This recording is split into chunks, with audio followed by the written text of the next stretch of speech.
Hello my dear students, ব্ল্যাকবোর্ডের brand new লেকচারে আপনাদের সবাইকে জানাচ্ছি আন্তরিক শুভেচ্ছা।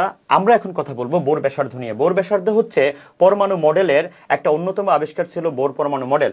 এই বোর পরমাণু মডেলে ব্যাসার্ধ নিয়ে কথা বলা হয় যে নিউক্লিয়াসের এই যে নিউক্লিয়াস, পরমাণুর যে নিউক্লিয়াস এবং পরিধি পর্যন্ত দূরত্বকে বলা হয় ব্যাসার্ধ। এই ব্যাসার্ধকে আর দ্বারা প্রকাশ করা হয়। এই ব্যাসার্ধ নির্ণয়ের বোর একটা ফর্মুলা আছে। ব্যাসার্ধ কিভাবে নির্ণয় করা হবে?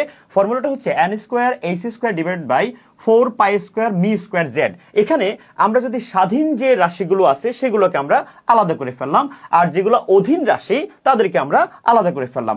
এখন আমি যদি অধীন যে রাশিগুলো আছে তাদের মান যদি বসাই, যেহেতু এখানে প্রত্যেকটাই হচ্ছে কনস্ট্যান্ট মান, তো মান বসালে আপনার ভ্যালুটা আসবে 0.5292 অ্যাংস্ট্রম, এবং স্বাধীন রাশির মান হচ্ছে এখানে হাইড্রোজেনের পারমাণবিক সংখ্যা এবং কক্ষপথ।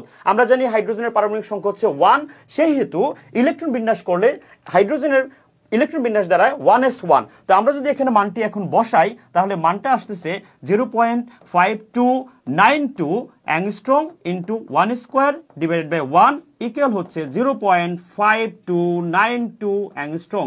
এটাই হচ্ছে বোর ব্যাসার্ধ।